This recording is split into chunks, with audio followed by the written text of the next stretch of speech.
Ma'am आजकल की generation या जनरेशन नहीं, मैं तो कहूँगा हर एज के लोग आजकल मोबाइल का बहुत ज़्यादा अधिक उपयोग कर रहे हैं। कई लोग सोशल मीडिया के माध्यम से रील्स वगैरह भी बहुत ज़्यादा देखते हैं, तो उससे आँखों में किस तरह का खतरा रहता है?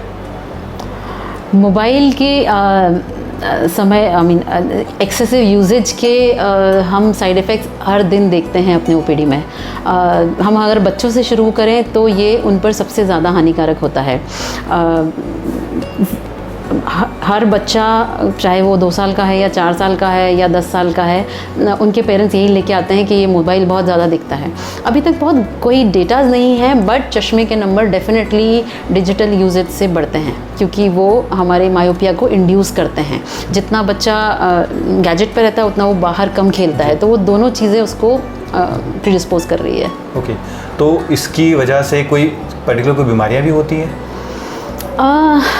बीमारी, पहली चीज़ तो मायोपिया ही है। इन एक्चुअली अगर हम इसकी गहराई में जाएं तो मायोपिया सिर्फ चश्मे का नंबर नहीं है। माइनस का number, myopia in itself condition है जिसमें कि पर्दा कमज़ोर हो सकता है ज़्यादा मायोपिया का नंबर बढ़ने से, पर्दे में छेद होना, रेटिनल डिटैचमेंट होना, तो ये एक पूरा डिजीज़ का सीक्वेंस है।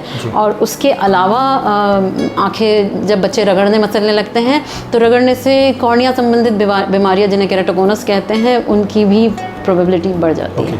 अच्छा, मायोपिया की जब मैं बात करता हूँ तो बोलचाल की भाषा में नॉर्मल लोगों में किस तरह के इसमें सिम्टम्स या किस तरह के लक्षण देखने को मिलते हैं? मायोपिया बहुत समय पे डायग्नोस होता है, जिसे हम दूरदृष्टि दोष कहते हैं, जिसमें कि बच्चे को दूर का दिखना कम हो जाएगा। वो गैजेट पे है, पर जब वो स्कूल जाते हैं तो उनके टीचर्स कंप्लेन कर देते हैं या बच्चे को ही दूर से कम दिखने लगता है। तो अच्छा, ये आँखों में पानी निकलना या फिर आँखों से जलन होना आँखों में, तो ये भी क्या इसी से रिलेटेड कुछ हो सकते हैं? बिल्कुल हो सकते हैं, क्योंकि गैजेट यूज़ जो दूसरी चीज़ करता है, रादर ये ज़्यादा कॉमन है ड्राई आई इंडक्शन। अगर हम ओवरऑल पॉपुलेशन की बात करें, सिर्फ बच्चों की बात ना करें, तो ड्राई आई एक ज़्यादा कॉमन चीज़ है जिसमें कि आंखों की सतह सूखने लगती है, क्योंकि जब हम गैजेट देखते हैं तो हम अपनी आंख झपकते नहीं हैं, जबकि हमारी ब्लिंक रेट होती है, हर 8-10-12 सेकेंड में हम आंख ब्लिंक करती है। जब हम गैजेट्स देखते हैं तो हम घंटों आंख नहीं झपकते हैं, इसकी वजह से कॉर्निया का सरफेस ड्राई हो जाता है, उसे ड्राई आई कहते हैं। ओके, अच्छा, जब भी कभी इस तरह के मरीज आपके पास आते हैं तो उनके ट्रीटमेंट के लिए आप लोग क्या करते हैं?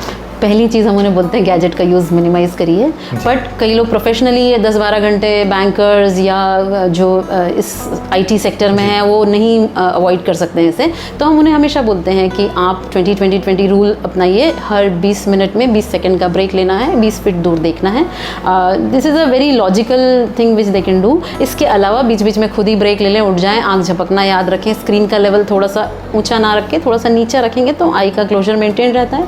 और कुछ तरह की ड्रॉप्स होती हैं जो फिर ड्राई आई होने पे हम एडवाइस कर सकते हैं। मैम, जैसे कि आपने बोला IT के या कॉर्पोरेट के लोग जो हैं आमतौर पर 8 घंटे 12 घंटे कंप्यूटर का या लैपटॉप का यूज़ करते हैं, तो डेफिनेटली वो सिस्टम के सामने रहते हैं तो उनकी आंखों को प्रभावित डेफिनेटली वो चीज़ें करती हैं। तो उनके लिए क्या कोई चश्मा वगैरह या फिर कुछ होता है प्रिकॉशन के लिए?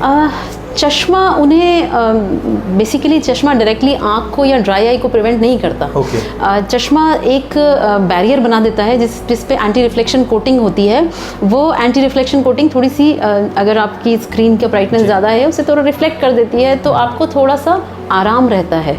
इसके अलावा चश्मा वो नहीं कर सकता जो कि ब्रेक लेना या आंखें ब्लिंक करना या ड्रॉप्स डालना कर सकता है। ओके, अच्छा, हम लोगों ने आमतौरों पे ये भी सुना है कि कई लोग बोलते हैं कि ब्लू कट के जो लेंस हम यूज़ कर लेते हैं तो उसकी वजह से हमारी आंखें जो है बची रहेंगी, तो इसके बारे में एक बार आप बताएं। ब्लू लाइट फ़िल्टर एक बहुत बड़ी चीज़ है जो कि ओवर ईयर्स मार्केट में ऐसे पब्लिसाइज़ की गई है जैसे कि बिल्कुल अमर कर देगी आंखों को, पर ऐसा कुछ भी नहीं है।